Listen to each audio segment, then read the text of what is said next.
അപ്പോൾ എൻ്റെ കഴിഞ്ഞ വീഡിയോയിൽ ഞാൻ ഇതെങ്ങനെ എൻ്റെ രോഗം വന്നത്, പിന്നെ തൈറോയ്ഡ് വരാനുള്ള ടൈപ്സ് എന്തൊക്കെയാണ് ഡേഞ്ചർ എന്നൊക്കെയുള്ള കാര്യം ഞാൻ കഴിഞ്ഞ 2 വീഡിയോയിൽ പറഞ്ഞു. അപ്പോൾ അത് കാണാത്തവർ അത് കാണണം, സബ്സ്ക്രൈബ് ചെയ്യണം, കമൻറ്റ് ചെയ്യണം, ഷെയർ ചെയ്യണം കേട്ടോ. അപ്പോൾ എൻ്റെ ഓപ്പറേഷനെ കുറിച്ച് ഞാനൊന്ന് പറയാമേ. ഞാനിത് അറിഞ്ഞത് എപ്പോഴാണെന്ന് വെച്ചാൽ ഒരു 2021 ഇയർ ആയപ്പോഴാണ് ഞാൻ അറിഞ്ഞത്. എനിക്ക് പെട്ടെന്ന് കൊച്ചിന് പാലൊക്കെ കൊടുക്കുമ്പോൾ ഒരു വശത്തോട്ട് പാൽ കൊടുക്കുമ്പോൾ മാത്രമേ ശ്വാസം മുട്ടുമായിരുന്നു. അങ്ങനെ ശ്വാസമൊക്കെ മുട്ടിക്കഴിഞ്ഞപ്പോൾ ആദ്യം എനിക്ക് സംശയം തോന്നില്ല, കാരണം തൈറോയ്ഡ് ഉള്ളവർക്ക് ഉള്ളതാണല്ലോ. അപ്പം അത് കാരണം ആരോടും പറഞ്ഞില്ലായിരുന്നു. ഒരു ദിവസം ഞാൻ പാൽ കൊടുത്തോണ്ടിരുന്നപ്പോൾ എൻ്റെ മമ്മി പറഞ്ഞു, ഇതെന്താ നീ കിടന്ന് വലിക്കണേന്ന്. അപ്പോഴാണ് ഞാൻ തന്നെ ഇത് ശ്രദ്ധിച്ചു തുടങ്ങിയത്. അത് കഴിഞ്ഞ് ഹസ്ബൻഡ് പറഞ്ഞു നമുക്കൊരു ഡോക്ടറെ കാണിക്കാമെന്ന് പറഞ്ഞു. അങ്ങനെ ഞങ്ങൾ ഡോക്ടറിൻ്റെ അടുത്ത് പോയി ഒരു സർജനെ കണ്ട്. സർജൻ പറഞ്ഞു നമുക്കൊരു FNAC എടുത്ത് നോക്കാമെന്ന് പറഞ്ഞു, എന്തെങ്കിലും പ്രശ്നമുണ്ടോ എന്ന്. അങ്ങനെ ഞങ്ങൾ FNAC എടുത്തു. FNAC എടുത്തു കഴിഞ്ഞപ്പോൾ അതിൻ്റെ അകത്ത് ചെറുതായിട്ടൊരു പാപ്പിലറിയെന്ന് കാണിച്ചു.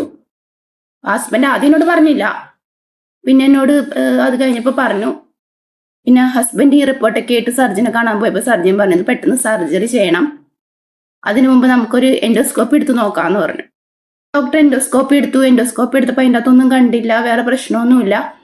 ജസ്റ്റ് ഒരു ദിവസം സർജറി കഴിഞ്ഞാൽ 3 ദിവസത്തിനപ്പോൾ കിടക്കേണ്ടി വരും, അല്ലെങ്കിൽ ഇന്ന് ചെയ്തിട്ട് 2 ദിവസം കഴിഞ്ഞ് പോവാമെന്ന് പറഞ്ഞു. അപ്പം നമ്മളും വിചാരിച്ചു കുഴപ്പമൊന്നുമില്ല, പെട്ടെന്ന് പോവാം, കാരണം കൊച്ച് ചെറുതാണ്, അപ്പോൾ 6 മാസമുള്ളൂ കൊച്ച്, അപ്പോൾ അവൾക്ക് പാലും കൊടുക്കാമല്ലോ എന്ന് മനസ്സിലിങ്ങനെ വിചാരിച്ചു.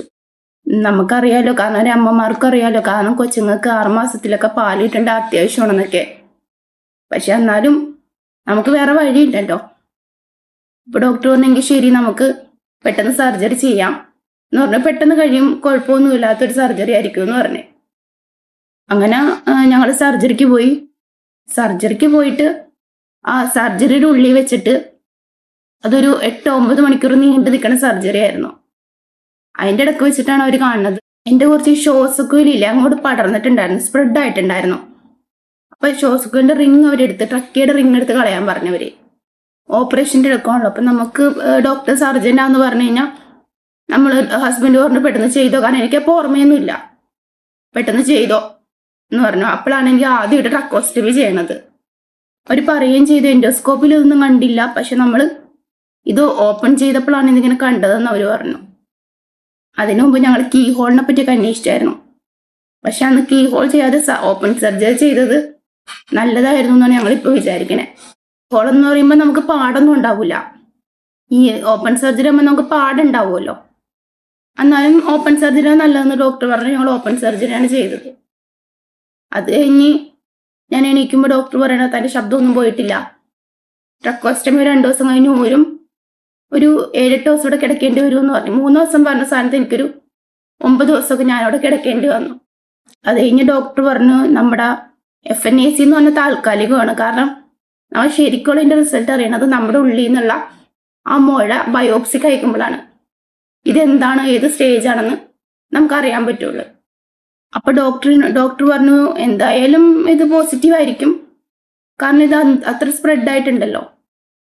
അത് കഴിഞ്ഞ് ഡോക്ടർ പറഞ്ഞു ഒരു 7 ദിവസം കഴിയുമ്പോൾ ബയോപ്സി റിസൾട്ട് വരും, അപ്പം നമുക്ക് ഒന്നും കൂടി കാണാമെന്ന് പറഞ്ഞു.